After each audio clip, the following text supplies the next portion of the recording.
in whatever order works best for you. What does human emancipation mean to you? No, Thai, Jai Bhim. Human emancipation in the context of Dr. Babasaheb Ambedkar, it brings to my mind that if we talk of human emancipation, that man should not be controlled by another man, or a group of people should not be controlled by another group of people.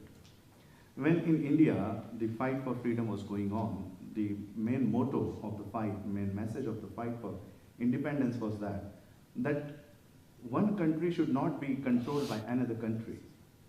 That was the main reason to fight for the freedom of India. Babasaheb Ambedkar's movement was much longer and much larger from the fight for the independence. Babasaheb movement was that if your message is that one country should not be controlled by another country, our fight is that one group of people should not be controlled by another group of people. And that was the main struggle of Babasaheb Ambedkar's life. And Babasaheb Ambedkar, when he wrote Annihilation of Caste, in that his speech, his book, that undelivered speech, Babasaheb mentioned that caste is the basis for the control of a human being.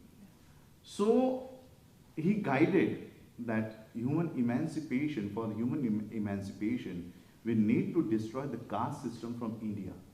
The first thing we have to do is to destroy the caste system. Because of this caste system, humans are getting slaves by another group of people. And he tried a lot to destroy the caste system from the, Babasaheb Ambedkar was born as a Hindu. So he wanted that Hindu community should be casteless, but it was not possible. So when he saw that it is not possible to destroy caste system, so he left that religion and he embraced Buddhism, where presence of caste is not there. So human emancipation in the view of Babasaheb Ambedkar was that he wanted to build such a society where everyone should be equal, where everyone should be treated as equal, and even he has told that cultivation of mind should be the ultimate aim of human existence. So in my view, human emancipation is that one group of people or one man should not be controlled by another group of people. That's my thinking. Thank you. In our next question, I want to turn to the book, the 600-page magnum opus that was published posthumously in 1957 after Dr. Ambedkar had passed away, and represents that 50 years of study of Buddhism, of Pali scriptures, of available materials in Sanskrit and other languages. He wrote an incredible treatise, a modern Buddhism that was adapted to this time and this place. So the question is about this book and about your encounters with it. Do you have a strong memory of when you first encountered Dr. Ambedkar's Buddha and his Dhamma, or perhaps a memory of a time that something about that tremendous book struck you? Could be a conversation, could be something you read, could be the first time that you realized that this book, what it represented. I remember when I cleared my higher secondary studies, my father gave me the Buddha and his Dhamma. He inspired me to read this book. At that age, I think I'm 18 or 19, I was not getting the message which was written by Babasaheb Ambedkar, because that my state of mind was not that much acceptable to what Babasaheb Ambedkar had written. After completing my higher studies, when my father told me that you have to choose Dr. Babasaheb Ambedkar as your PhD thesis for any topic, you have to choose from Babasaheb Ambedkar's movement. So when I started doing my PhD, my thesis on Babasaheb Ambedkar, I got all his books gone through from annihilation of caste, what Congress and Gandhi have done to the untouchables, castes in India. And when I moved to the Buddha and his Dhamma, my first impression was that whatever movement Baba Saheb Ambedkar did in his whole life, the Buddha and his Dhamma is the conclusion of Baba Saheb Ambedkar's movement. Because from 1917 till 1956, whatever phases he from Bahishkritit Karnisva, Depressed Classes Mission, Scheduled Caste Federation, Indian Labour Party, Republican Party of India, Baba Sahib gave the message that this system, the Brahminical system, will not give you the rights. So you have to come out from that fold, from that Hindu fold, you have to come out.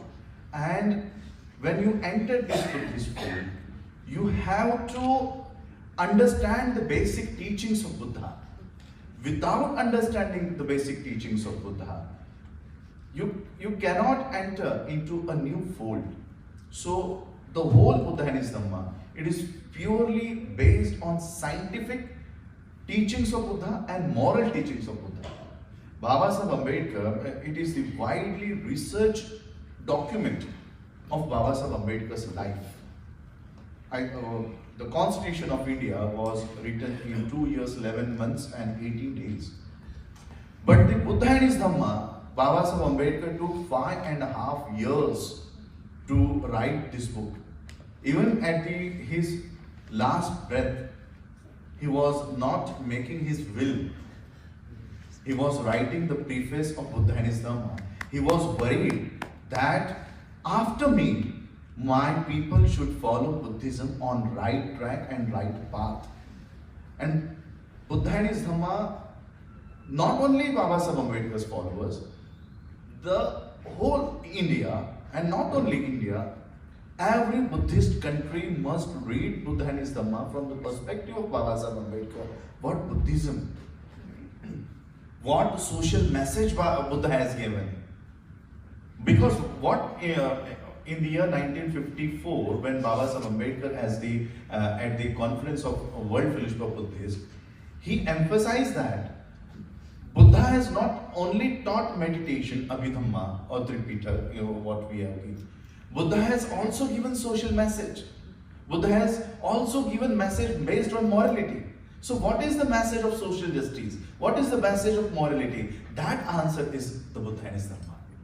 So each and every Indian, to get rid of caste system, to get rid of all the doctrines, must read Buddha and his Dhamma and follow Buddha and his Dhamma. It is purely based on mindfulness and purely based on social justice, fraternity, equality and justice. So my impression of Buddha and his Dhamma is that this is the conclusion of Baba Saheb Ambedkar's movement. Without embracing or without understanding Buddhism, you even cannot get organized also. Baba Saheb Ambedkar gave this message that we have to get educated, we have to agitate and to organize. Because we are struggling in India to get organized. And we are not getting organized because we lack Dhamma in ourselves. We lack Dhamma, we lack the teachings of Buddha, and to get organized, we should follow Buddha and his Dhamma, the teachings which Buddha has given. Thank you. Question. I'd like to read a passage from Buddha and his Dhamma, which resonates with some of the answers that we've already heard today. He was speaking about all the different ways in which people understand Buddhism. So I'm going to quote him at length. What are the teachings of the Buddha? A question on which no two followers of the Buddha or students of Buddhism agree. To some, samadhi is his principal teaching. To some, it is vipassana. To some, Buddhism is esoteric. To some, exoteric. To some, it is a system of barren metaphysics. To some, it is sheer mysticism. To some, it is a selfish abstraction from the world. To some, it is a systematic repression of every impulse and emotion of the heart. Many other views regarding Buddhism could be collected. The divergence is astonishing. Some of these views are those of men who have a fancy for certain things, such as those who regard the essence of Buddhism lying in samadhi or vipassana, or esotericism. The other views are the results of the fact that the majority of the writers on Buddhism are students of ancient Buddhist history. Their study of Buddhism is incidental and occasional. Some of them are not even really students of Buddhism at all. They're not students of anthropology that deals with the growth and the origin of religion. The question that arises is this: did the Buddha have no social message? When pressed for an answer, students of Buddhism rely on the 2 points. They say the Buddhism taught ahimsa, the Buddhism taught peace. Asked, did the Buddha give any other social message? Did the Buddha teach justice? Did the Buddha teach love? Did the Buddha teach liberty? Did the Buddha teach equality? Did the Buddha teach fraternity? Could the Buddha answer Karl Marx? These questions are hardly ever raised in discussing the Buddha's Dhamma. But my answer is that the Buddha had a social message. He answers all these questions, but they have been buried by modern authors. So a clear, strong statement from Dr. Ambedkar that Buddhism is social, that it has a social message, and that it can engage with the social, political, and complicated understandings of ideology in our time here and now. I'd love to turn this open to our panelists for their responses to what I find to be one of the most powerful passages in this work. See, why it is it is a topic of research, why Baba Sahib felt necessary, or why Baba Sahib emphasized the social message of Buddha to the Indians. See, in India, like we are sitting in Canada, we will find Canadians in Canada, we will find Africans in Africa, we will find Americans in America, but you will not find Indians in India. You will find Hindus, Muslims, Chamas, Jaidos, and many on in India. We will not find Indians in India. So Baba Sahib felt the need that to abolish the caste system, to bring all Indians on equal length, we need social message of Buddha to the Indians. We need the social message of Buddha. And so that's why I want to read one paragraph from Buddha and his Dhamma, where Sir told that when Shakya and Koliyas were fighting for water, and Siddhartha, he left his house and he became a parivrajak. The last stanza of Buddha and his Dhamma of part 1, the news brought by the 5 parivrajaks that the Koliyas and Shakyas had made peace made Gautama very uneasy. Left alone, he began to reflect on his own position and to make sure if any reason was left for him to continue his parivraj. He had left his people for what? He asked himself. He had left his home because he was opposed to war. Now that the war is over, is there any problem left to me? Does my problem end because war has ended? On a deep reflection, he thought, not. The problem of war is essentially a problem of conflict. It is only a part of a larger problem. The conflict is going on not only between kings and nations, but between nobles and Brahmins, between householders, between mother and son, between son and mother, between father and son, between sister and brother, between companion and companion. The conflict between nations is occasional, but the conflict between classes is constant and perpetual. It is this which is the root of all sorrow and suffering in the world. True, I left home on account of war, but I cannot go back home. Although the war between Shakya and Kolya has ended, I see now that my problem has become wider. I have to find a solution for this problem of social conflict. How far do the old established philosophies offer solution for this problem? Can he accept any of the social philosophies? Baba Saheb Ambedkar has raised this question. Can Buddha accept any of the social philosophies? He was determined to examine everything for himself. So, Baba Saheb Ambedkar emphasized social message which Buddha found for himself, and he gave to the Baba Saheb Ambedkar gave Buddha's social message to Indians, so that Indians should embrace Buddha's social message. Whatever conflict is going on in India between classes and classes, between caste and caste, only the social message of Buddha will destroy this conflict which is going on in India. India, like you said, India was a golden country at the time, at the era of Samrat Ashoka.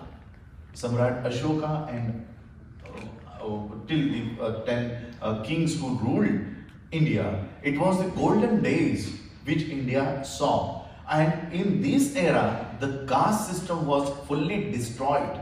Fully destroyed. The social message of Buddha was implicated, it was established in India. And when the social message of Buddha was accepted by Indians, it was the golden era of India. And now we are seeing GDP of India in minus category.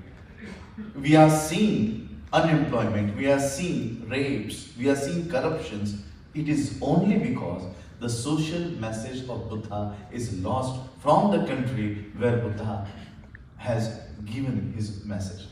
That's right. It's my unenviable duty to wrap up and to bring our panel discussion to a close. Please join me in thanking our wonderful panelists who shared their wisdom with us and their experiences and their knowledge of Dr. Ambedkar.